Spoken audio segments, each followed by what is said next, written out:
Olá! Sabe aquela vontade de dar um gás na aula de matemática, mas sem saber muito bem por onde começar? Pois é. Hoje, a gente vai abrir um verdadeiro kit de primeiros socorros para o professor. É um roteiro prático, direto ao ponto, para transformar uma aula em algo bem mais dinâmico.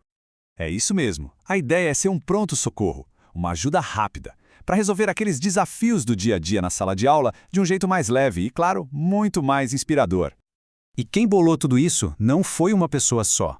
Foi um verdadeiro trio de craques da educação. O professor Guilherme Seriani do Monte, a professora Dayana Marques Leal e a professora Raquel da Silva Jucineide.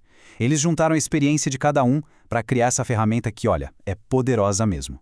Vamos ver o que esse time aprontou? Ok, vamos lá. Para a gente entender por que essa solução é tão boa, primeiro a gente precisa falar do problema, né? Qual é o grande desafio que esse plano de aula se propõe a resolver?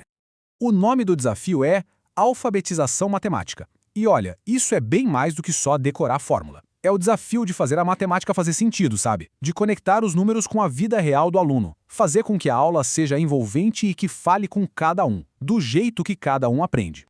Então, para encarar esse desafio de frente, aquele nosso trio de professores botou a mão na massa. E o resultado? Um plano de aula bem inovador. Vamos mergulhar nos detalhes de como ele funciona. A base de tudo isso está em alguns princípios bem importantes. Primeiro, nada é por acaso. Tudo tem um objetivo claro. Depois, eles trazem a tecnologia para jogo, tipo com o Kahoot para deixar tudo mais divertido. O foco em atividade prática, mão na massa mesmo. E o mais legal, eles usam a ideia de sala de aula invertida. Ou seja, o aluno já chega com uma base e a aula vira o lugar para praticar e discutir. O estudante vira o protagonista. E olha só, essa ideia não veio do nada. Tem base. Essa citação aí de um documento super importante, o Quadro de Saberes Necessários, resume bem a filosofia.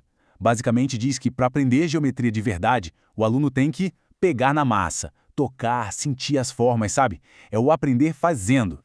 Dá uma olhada nesse resumo. O tema sólidos geométricos, mas o objetivo vai além, é desenvolver o raciocínio, fazer a galera trabalhar em grupo e os recursos, uma mistura do físico com o digital, usando até questões do SAEB, que é aquela avaliação nacional. Tudo isso pensado para uma turma de 35 alunos dividida em grupos numa aula de 2 horas. Bem organizado, né? Ok, muito bonito no papel, né? Mas e na prática? Como é que essa aula acontece de verdade lá no dia a dia da escola? Vamos ver o passo a passo. Então, a aula tem 3 momentos principais. Primeiro, o professor lança uma pergunta para aquecer os motores. Depois, vem a ação. Os grupos passam por estações, com sólidos na mão e problemas para resolver, tipo uma gincana. E para fechar com chave de ouro, rola um quiz no Kahoot. Todo mundo competindo em grupo. Super dinâmico. O professor está ali mediando a discussão, mas o foco está nos grupos quebrando a cabeça para resolver os problemas.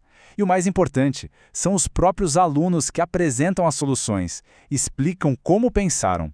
A tecnologia entra no final para amarrar tudo de um jeito bem legal e interativo. Beleza, a aula parece incrível, mas funcionou? Como é que a gente sabe se deu certo? Vamos dar uma olhada em como eles mediram os resultados. A avaliação aqui não foi só uma prova no final, não. Foi o tempo todo. Eles observaram se a turma estava participando, se conseguiam nomear as formas certinho, se estavam resolvendo os problemas e também prestaram atenção na qualidade da explicação dos grupos. E claro, o resultado do quiz também contou. Foi uma olhada completa no aprendizado. E o resultado? Bom, vamos ser realistas. Teve muita coisa boa. A participação da galera foi lá em cima. Os grupos cooperaram de verdade e a turma ficou super motivada.